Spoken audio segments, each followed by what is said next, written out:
once people start having better gut health, um, they realize that stillness is the key to use the name of a book that I like.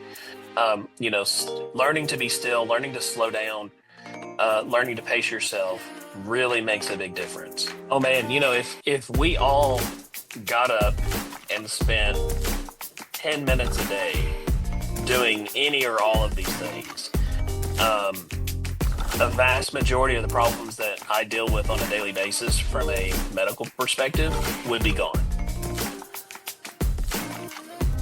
Most of us were taught just pop a pill, tough it out, or treat our bodies like they're just machines. But there is a different way.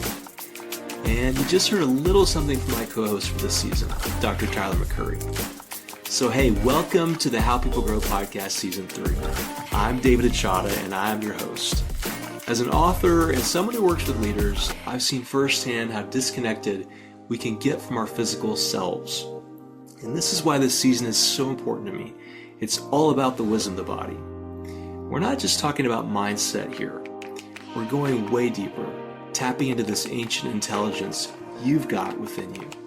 So forget that whole mind-body split. Dr. McCurry and I are going to walk you through how it's all connected. We're going to talk about our body's natural abilities to heal and share some really eye-opening stuff about trauma and how it affects us. So get ready for some real talk between Dr. McCurry and me, plus some of my own stories that'll help you understand what your body's been trying to tell you. So if you're ready to tune into that inner wisdom, I'm glad you're here. So join Dr. McCurry and I for this season, The Wisdom of the Body. It's time to go inward.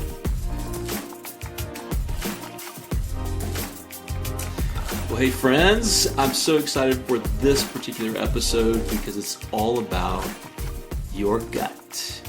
Think about the connection between your gut and your mind.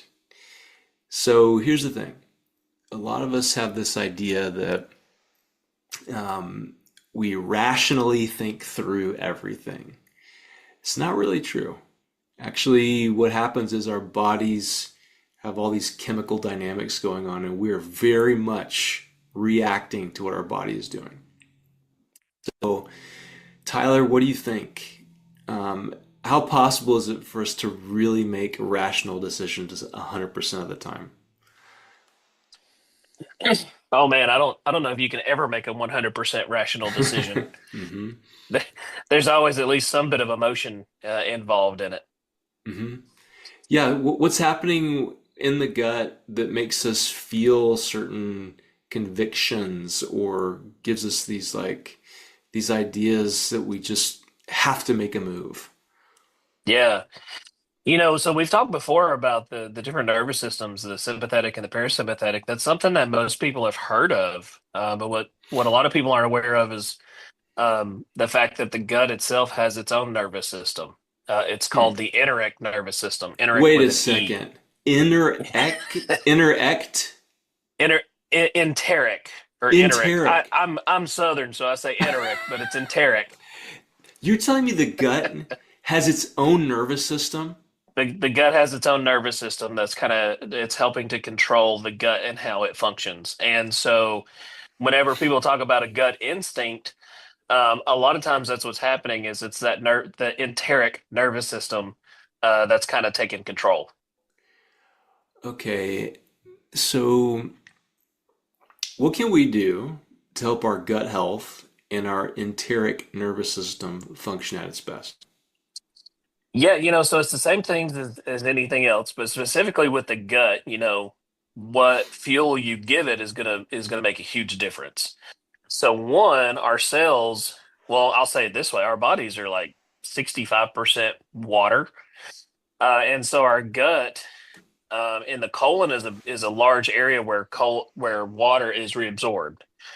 And so if you're dehydrated, then your cells are not going to function the way that they need to. So one of the first things you can do is make sure you hydrate very well. You drink plenty of water. Um, the other thing you can do is get plenty of sleep. If you're not getting 7 to 9 hours of sleep a night, um, different hormones and different functions in the body are not able to reset and repair themselves. And so if you think about, maybe you ate something that's upsetting your gut, if you don't sleep for long enough, um, your gut doesn't get a chance to repair itself. So getting plenty of sleep at night is another one. Um, Feeding your gut good, healthy foods. If you're eating a lot of processed foods, fried, fatty foods, things like that, it's going to further upset the gut because it gives it more work to do.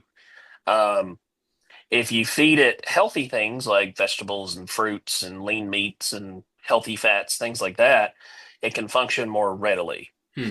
It's kind of like the difference between, um, using, gasoline in your vehicle versus putting in diesel. It may run for a little bit, but eventually it's going to burn out if it's not the right fuel. Hmm. So, Yeah, what happens when what happens with our intuition when we've been or what we might call our gut? All right, I'm yeah. using gut and intuition sort of interchangeably. Um, what happens when we're not feeling it properly? Like, how does it affect our perception of things? Yes, gut health can really impact your overall health and your mental health and your ability to make decisions because if it's not healthy, you actually have lower levels of things like serotonin, which is the feel good hormone. Hmm. A lot of serotonin is actually produced in the gut. So if your gut's upset, you're not going to produce as much serotonin. So you're going to feel more anxious and stressed and depressed and things like that. And when you're in that um, kind of red zone, so to speak, you're not going to make the best decisions because you're just going based off of like survival mode at that point. Wow, it's called the what did you call it? The entero. What was it? En Enteric nervous system. enterit with a T Enteric with a with a C. C with Yeah. the oh with not with a T with a C. Enteric nervous system. I have never heard of this. Why aren't they teaching us about this in school?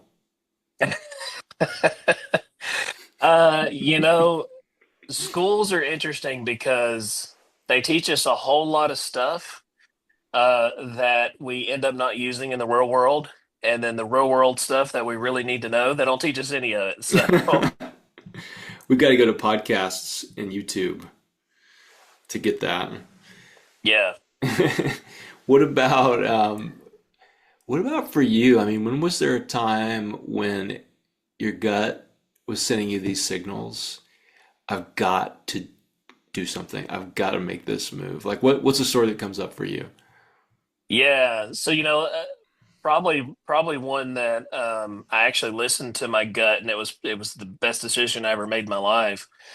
Um, so when I was younger, my church and another church would go to summer camp together. The youth groups would go to summer camp together. Um, and so when we got back after 1 year, the kids in the youth group would decide, after Wednesday service, we'd go meet up somewhere in public and hang out for a little bit. And so my gut was telling me like, you really ought to go to this. So I was like, okay. So I went. Well, and then when I'm there, I see her. Mm-hmm. I see the girl that was the reason why I went. And my gut told me, go talk to her. And so I decided to listen and I went and I spoke to her and I said something, I forget what it was I said. It was something stupid, something cheesy.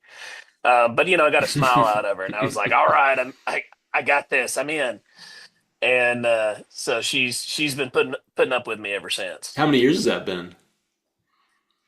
Oh goodness, that was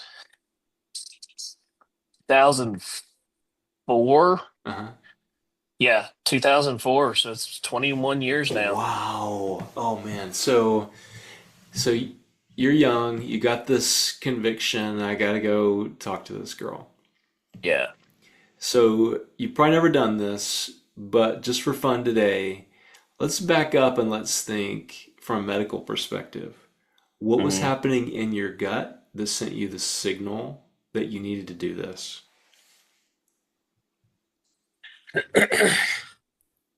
So I can go probably based off of like what I was feeling at that time. Um, let's see. I was a young kid. I was working out. I was fit. I was eating well. So it probably nowadays it would probably feel more like anxiety, but at that time it felt more like um uh more confidence or more oh, what's the word I'm looking for? I don't know. I can't put a word to it, but I definitely had more confidence in being able to follow my gut and do it at that time. Um, so you always hear like the butterflies in your stomach and things Mm-hmm. like that. Um, so that I mean that was definitely probably part of it as well. Hmm. Yeah, this idea of gut feeling is really interesting because I can think back to times in my life when I was not a very healthy person, meaning Hmm. like emotionally healthy. I think I've been physically healthy for a long time, but emotionally healthy I wasn't. And in times when I have been more healthy. So I'll give you two scenarios and let's break it down and tell me like maybe what was going on in my gut. Um, I used to really have a hard time with conflict. Now, it's not that I would avoid it. I actually would go counterphobic and address it as soon as I could to make myself feel better. Mm. So my wife used to be like, "Wow, you're so good at this." And I thought I was, but really what was happening was that my internals were so upset that if I didn't go outward and handle it, I would be a wreck. I mean, I even sometimes would have to run to the bathroom. Like, my Oh, internals would be so upset that I would have to go use the bathroom. yeah. So I know in my story where that comes from. It comes from being raised in a home with so much chaos and conflict, where I just was wired, this isn't good. It's you got to deal with it or else it's just going to get worse. So what's happening inside of a person like this in terms of gut health? Yeah. So you're at that point, probably what's going on is you're getting a flood of neurotransmitters, like norepinephrine, epinephrine. Um, and it's stimulating the intestines to kind of squeeze and spasm a little bit. Hmm. And that's where you get that feeling of like, I need to go use the bathroom. Hmm. And so that's probably what's happening is when you start getting that feeling, the sympathetic nervous system starts to kick in, and then that enteric nervous system starts to kick in as well. And it's forcing those things to function to try to force you to, you know, flee or fight. That's So right. Yeah. yeah, so you're either trying to run away, or you're trying to get amped up in order to confront whatever it is. Hmm. Yeah, it was totally fight or flight. Like I am going into battle here. I've got to deal Yeah. with it. Actually, there was this one time where, believe it or not, I saw this happen in the wild with a deer. Mm. I was out in the woods one day and I saw a deer with a feed bag stuck on its head. Oh, And I was like, this is wild. It's panting, it's huffing and puffing because it can barely breathe. So I yeah. decided I'm going to sneak up to this thing and pull the bag off. And I never really, snuck up to a deer before. I mean, have you done No, I've never done that that? before. So Usually you're they hear me coming. That's right. They couldn't hear me. I'm light on my feet. Anyway, it's such a good story. I can't tell all the details, but I thought at first maybe I'll just talk to it like a dog. So it's like, "Hey, little buddy, I'm here to help you," and it started running, boom, and it would hit a tree. So I was like, okay, that's not the right way. I was like, maybe what I do is just make little noises so it knows I'm coming. Nope, that wasn't the right thing. It ran to a tree. Um, then I decided, you know what, I'm just gonna have to stalk it. Like I'm just gonna have to sneak up on it. And when I started to move really quietly through the woods, I saw its whole like internal digestive system drop, bowels, urine, everything on the ground. It thought it was dead, like it was Yeah. over. And eventually, after about a half an hour, I stalked it to the woods. I got the feed bag off, and it ran away. It was a pretty wild story. I should write this down in detail. It's such a wild experience. So, is what's happening in that deer the same thing that was happening in me? Yeah, essentially that's the same thing that's happening. Your body's saying, hey, we don't need to worry about digestion at this point. We don't need to worry about processing urine. We just need to get rid of this so we can run away from what's endangering us. Yeah, right. Man, it's so interesting. Yeah, so let's go to the other scenario. So the other scenario is I had a conflict recently, pretty minor conflict, but the old me would have not been able to handle it. Long story short, misunderstanding between a friend and I, got a text message, and they basically said, I don't want to talk about this. Like, I'm upset. The old me would have gotten all messed up and felt like I had to really track them down to deal with it. But the new me was actually very calm and was like, you know what? Relationships are freely given, freely received. We can let people go. And I'm unfortunately going to have to let this one go. My Yeah. stomach wasn't upset. In my head, I was confused what was going on, but my stomach was not upset. What's the difference between old David and new David in the gut? Yeah, so old David, you're probably so used to, like you've alluded to, some of the issues that you had in the past growing up with family, and you're always having to be on guard around your feelings and what other people are saying and how they're interacting with you. Um, New David has done enough work to realize that you can't control everything, you can't control everyone, you can't make everyone happy. Mm-hmm. And so you've actually trained your nervous system to recognize that, you're not always on guard whenever anything happens. Yeah. And so rather than immediately, call the alarms or send the alarms off in your body to say there's a problem, it takes more to actually trigger that to happen. Oh yeah, man, so much more. And I wish I could download into my clients and to other people I'm close to all the work it took to get to this point. Because people want to be able to just fix it. You know, Yeah. people are wired to say, I'll go fix the situation, rather than actually, this is a me thing. I can't Yeah. control people, I can only control myself. So, how can people develop? You mentioned some with diet, but I want to think even deeper than diet. How can people develop gut health so that their gut feelings are more of a source of intuitive guidance rather than, like a source of anxiety? Yeah, so our mind and emotions really do play a huge role in that. And so, it's easier for us to think about the physical stuff, drinking the water, getting sleep, eating healthy foods. It's easy to think about that stuff. That's probably the easiest thing that we can do. The harder stuff is to actually put in the time and effort to learn how to recognize our thoughts, feelings, and emotions, and how to respond more appropriately when they occur. And so there's a lot of different ways that you can do this. Um, that the probably simplest way that I offer to patients, I don't want to say easy because it's not necessarily easy. But the simplest way that I have for people is through mindfulness-based stress reduction, Hmm. or you'll hear it just people say mindfulness. Yeah. Um, so mindfulness is a practice, and some people, especially here in the buckle of the Bible Belt, they get weirded out when you start talking about it because they think it's a Buddhist philosophy. Hmm. Um, mindfulness itself, some of the practices came from, Buddhist religion, but there's also mindful practices in different religions, including Christianity. And so mindfulness is not like any kind of religious prayer or anything like that.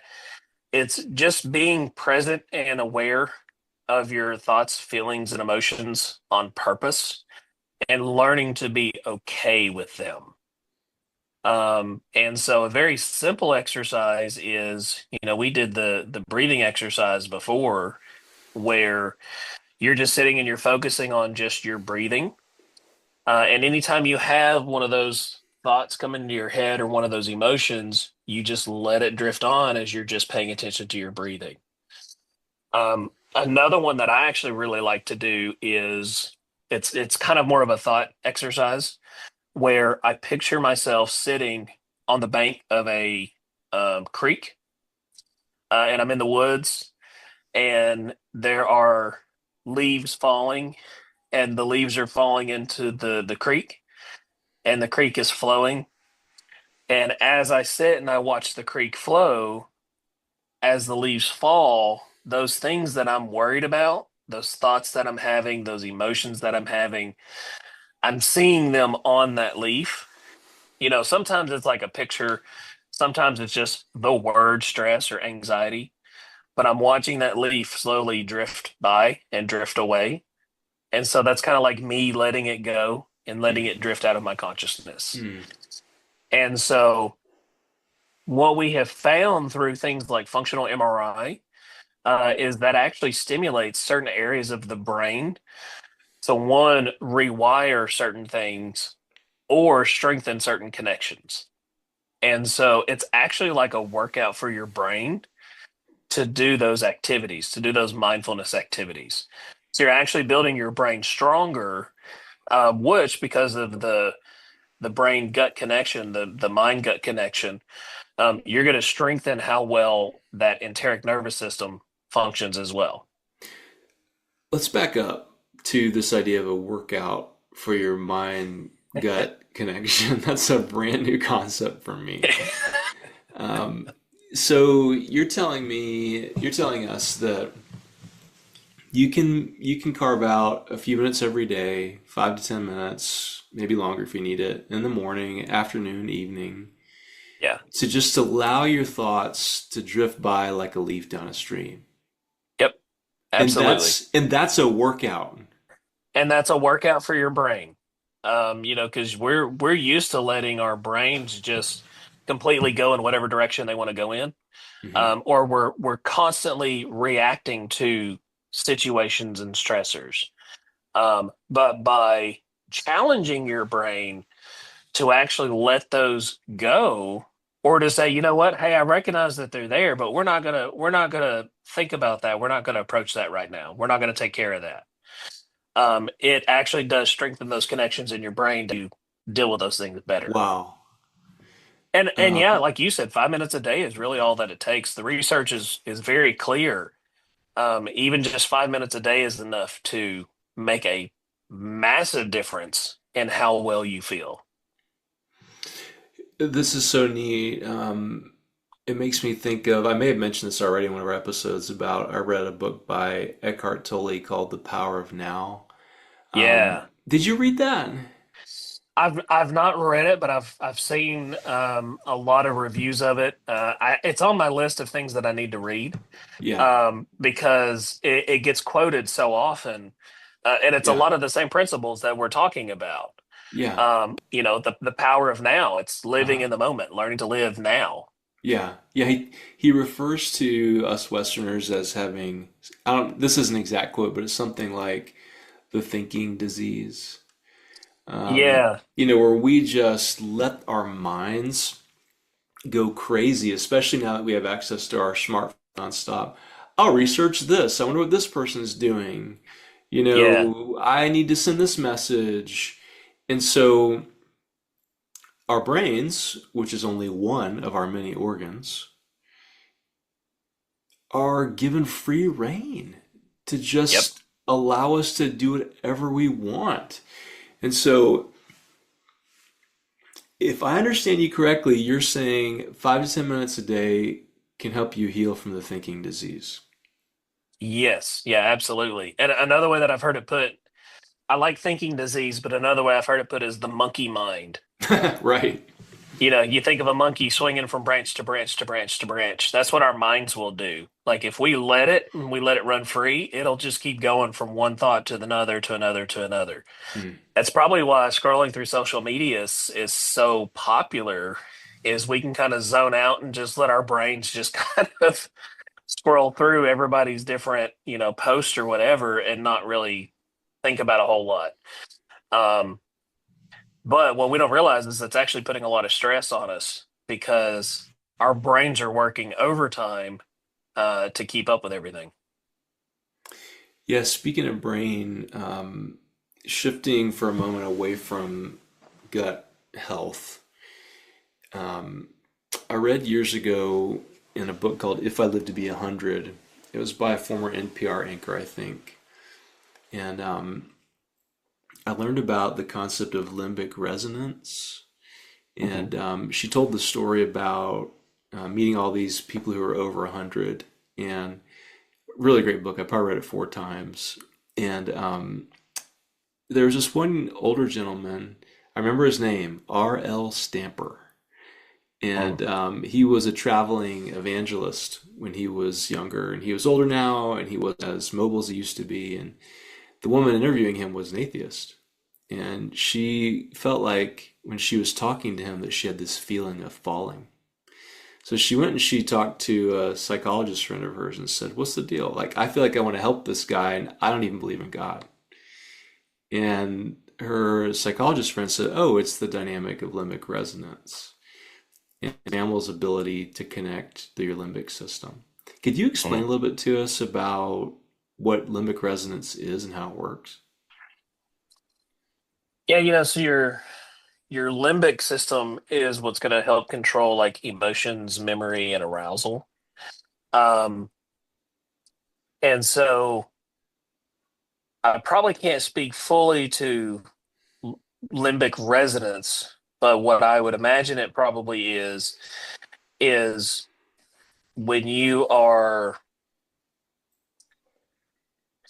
when you are noticing someone is having those emotions and memories, you are kind of getting on the same wavelength with them, and learning how to be present with them in that moment where they're at. Mm-hmm. Yeah, yeah, that goes with what she was writing about. She said it's why it's more powerful to go see a movie on opening night in a packed theater Yeah, versus by yourself with your own TV, nobody else around. yeah, It's because she said we're picking up on the magnetic wavelengths of other mammals' brains.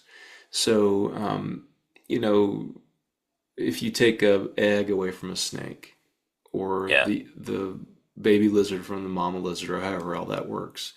I guess lizards have eggs, right? Do they do eggs? I'd say some do, yeah. I don't know. Anyway, but they'll just look at you. But if you take a baby squirrel or a baby dog or a baby bear or a human child from the mother, man, watch out. I Yeah, mean, mama bear is going to tear you apart because we have a limbic system and reptiles don't have that. yeah, So fascinating to think about the way that we connect with each other just as mammals by picking up the vibes of other people. And I think that, this comes back to gut brain connection health. Because if you've got a healthy gut and you've learned not to let your mind go wild, you are literally putting off healthier vibes into the world. right. And for you as a doctor, I wonder, what are your practices to remain a grounded person? Because you're in this really important business where you're always helping people who are sick or hurting. Yeah. And so, how do you maintain your groundedness in a world where you're always with people who have things that are broken? It can be quite difficult at times. Um, but personal for me, what I do, movement, as we've discussed before, is very important as far as that goes. So one of the things that I'll do when I wake up, the first thing I do is I actually will, as I'm sitting at the side of the bed, I'll wake up and I'll say just a quick prayer, just to kind of get grounded and connect myself with God and the spiritual realm and everything else that's going on around me. And then I'll stand up and I'll actually go through a mobility routine to kind of get myself back in touch with my body, and to loosen up where I've been asleep. And now that I'm almost 40, stuff wants to lock up after I've been asleep all night. Um, but that helps me kind of get back in touch with my body and take stock of like, ooh, I might have slept a little wrong on my neck or my shoulder. I might need to look into that, or I might need to focus on that as a workout later today. And so that's kind of how I will start out the day. Um, the next thing that I'll do is um, I'm actually doing it's called the Bible recap. I'll listen to that as kind of my morning devotional to just kind of get my brain in that thought process and kind of start out the day with something positive, and learning something and listening to something good and wholesome to kind of set the tone for the rest of the day. Hmm. Because it's one of those where once I'm reconnecting myself every day, um, to the spiritual aspect of my being, to my physical aspect of my being, and also the mental aspect of my being, which, another thing that I'll do when I'm doing the mobility work is I'll actually do some mindful breathing as well. So I'm kind of reconnecting. First thing, as soon as I get up, I'm reconnecting with mind, body, spirit, to get the tone of the day started. It's great. It's similar to what I do. My routine is the breathing exercise I mentioned a couple episodes ago, and involves lifting your arms above your head, getting over on your knees, hands out in front of you. It's in and out breathing, holding your breath. For our listeners, go back. I can't remember which episode it was, but it's in the earlier ones from this season where I describe it in detail. But then I'll do a little reading, breakfast, that kind of thing.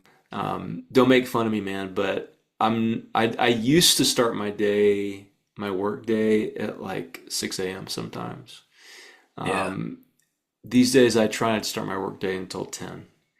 Nice. And I mean, I can do that because I work for myself, but after those breathing exercises, reading, I go out for a walk, and it's not long. It's only about a mile and a half. Then I come back and I lift kettlebells, and I do a routine for about half an hour with kettlebells. So all in all, my morning routine starts at 5:30 with breathing. It goes through exercises, body movement, muscle things, shower, get cleaned up, and all that, and I'm ready to go by 10. Every so often, I cut a little short so I can begin at 9 if I absolutely have to.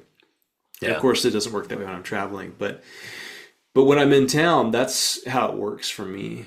And it's been so much better for the way that I feel as opposed to the old way. I used to be so proud of starting my day at 6 a.m. and having 6 a.m. meetings. Yeah. And for those of you listening who used to meet me at 6 a.m., sorry about that.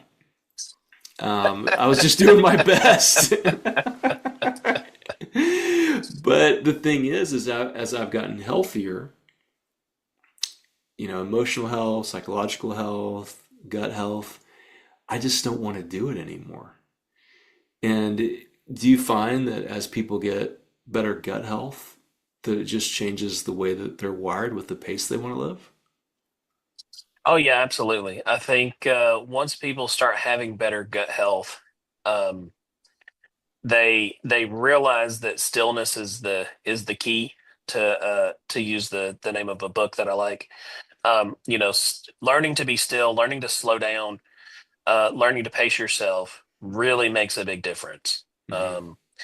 If you wake up and immediately you're thinking, "What do I need to get done today?" um, your gut and the rest of your body is already going to be, in the red zone of like, we have to get going, we have to get moving, we have to have a plan of attack. And so by starting out the day that way, you're going to live the whole day that way. Whereas if you have some sort of routine first thing in the morning, like we've both talked about, you're going to start more in kind of that green zone, the happy, healthy, slowed down, let's take stock and let's figure it out from here kind of way. Hmm. And then, as you get up and you start moving through the day, you're going to shift into more of a yellow zone, which is okay. But it's a whole lot better than living the whole day in the red zone. Yeah, right. Yeah, and how do you think that it helps people not only with these practices, but getting away from the hustle of people, of emails, of phone calls to get time in nature? Like, what does nature do for our inner stability, but in particular, as we're talking about the gut brain health? Yeah, so I think spending time in nature is absolutely important to your overall health. One, you can talk about the good things that are happening. One is, you're breathing in more oxygen, you're getting more sunlight, those kinds of things. Those are kind of the physical parts of it. Um, from a mental health perspective, you're paying attention to something specific. The trees, the grass, the sounds of nature, the birds chirping, those kinds of things. And so you're offering, a distraction from all the craziness that's going on in the world. But then I think also from a spiritual perspective, people will talk about grounding and becoming one with nature and things like that. You're opening yourself up to the wider universe around you instead of being so focused and in your own head on what's going on with you and your problems and your body. It opens you up to this the fact that we're all connected. We're all interconnected, we're all interacting with each other. Um, and so that helps you to heal by allowing your body to focus on all of those things. Hmm. What difference do you think it would make for your patients, the people in our city, the people in our world, if we would just take a little bit of time to focus on our gut health, get outside, time in nature, some of these mindfulness techniques? Like, how do you see that could change some of the issues that we're facing right now in our culture? Oh man, if we all got up and spent 10 minutes a day doing any or all of these things, um, a vast majority of the problems that I deal with on a daily basis from a medical perspective would be gone. Um, I would say at least 80% of the things that I deal with would not be a problem if we all did this. I would even be willing to go as high as 90% Hmm. would disappear if Hmm. if we all did this. This meaning focus on gut health. Focus on gut health, focus on the mind body connection, which is going to impact your gut, uh, and um, kind of learning to slow down and pace yourself throughout the day. Hmm. Hmm. Man, this has been great. It's so simple. Eat better, treat your body better, be outside, practice mindfulness, which we talked about what that means today. Um, as we finish up this one on learning, your body's wisdom in terms of its intuition and the inner guidance that it naturally has, the signals it naturally sends us. Um, it could be a repeat from what we did before, but maybe there's also some new insight ideas you have for our listeners who really want to get better at improving that gut brain connection. Any other guidance you could give us that could help the beginners out there who are like, man, I'm running on red all the time, like you said. I want to be healthier in my body, but also in how I perceive the world around me. What would you tell those people? So I would say start simple. Um, so many times what I see people do is they're trying to find the right thing to do. And so they'll come to me and they're doing, you know, 5, 10 different things, whether that be supplements or different practices that they're trying to do, or whatever it is, different books they're trying to read, or, different gurus they're trying to follow, or, different, practitioners that they get a hold of and be a part of. Um, we don't need all of that. And if you try to force yourself to do all of those things, you're gonna burn out and you're Hmm. gonna run out of fuel. Hmm. Um, Focus on something simple that you can start with every day. It doesn't matter if it's a prayer. It doesn't matter if it's a mindful movement. Um, it doesn't matter if it's just simple breathing, whatever it is. Find something that you can do that you enjoy, that you can start and do it every day for 5 minutes. Yeah. And then from there you can add more to it. Mm. Yeah, that goes really well with a big lesson I learned a couple of years ago where I'd been for years working on all this hard stuff, personal stuff, relational issues, list goes on. And I just got this conviction that the way that we heal is by embracing what brings us joy. Hmm. And I began to think, how am I starting my day? Is it something that I'm really enjoying? And at the time, I was working with a spiritual director, and he said, let's do an inventory of your spiritual practices. He goes, are these really feeding you and giving you life? If not, ditch them. Yeah. I was like, wow, I can do that. Yeah, I mean, that's the purpose of these practices is to get us into a healthy place. So I love what you're saying about is it breathing? Is it quiet? Is it mindfulness? Is it a Yeah. walk? Whatever it is, start your day that way. It's simple, and that's going to help us get increased gut health. Yeah. And I'll give you an example. I had someone one time that was trying to figure out something to do in the mornings and didn't really like any of that stuff. It felt too hokey for him to do. Um, but then found out like he like when he was growing up, whenever he would wake up in the mornings, he would watch a cartoon.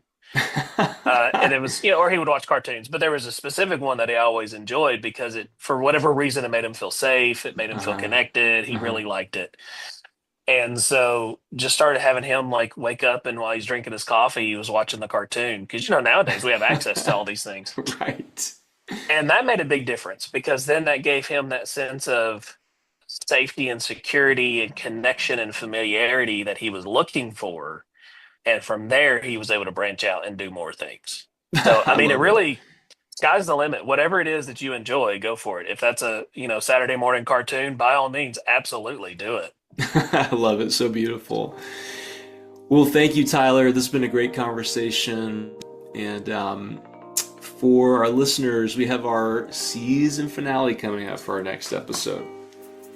We're going to interview, Dr. McCurry and I are both going to interview one of the most amazing women on earth, my favorite person on earth, which is my wife, Amy. She's a therapist here in Chattanooga at Scout Counseling, and she's going to share her personal story of struggling with chronic sickness, headaches, and how she got her body healthy. How she dealt with some of the things in her story, and how she's been sickness-free and pain-free for a long time now. So Dr. McCurry and I are going to ask her a lot of questions about that and try to help us as, the listener to her story, understand what was going on in her body at the time that she had to, deal with. So that's what's coming up in our next episode. Stay tuned. And also, I want to draw your attention to our Patreon page. Those of you who would like to support this podcast, go to patreon.com/howpeoplegrow and you'll see 2 tiers of support there. One is only $9 a month, and you get a monthly conversation where you can discuss all these, conversations as a group with some people there. There's another one that's a little bit more pricey. It's called Serious Intention, and it's $199 a month. And with that, you get a monthly conversation, plus you get quarterly coaching, plus you get a yearly retreat with moi, with me. And if you're lucky, I'll take you over to meet Dr. McCurry. But Well, I was just thinking, man, I didn't know you had that. I'm going to have to sign up for it. sign up, man. I love it. I love to have you on, interview you for our Patreon supporters. But anyway, so those are some ways that you can get in on the conversation, okay? So go over and check that out. Thanks for being here, and I'm going to go ahead and finish up with saying, pay attention to your gut. Any last words of wisdom, Dr. McCurry? Keep it simple. I love it. All right, until next time, we'll see you soon.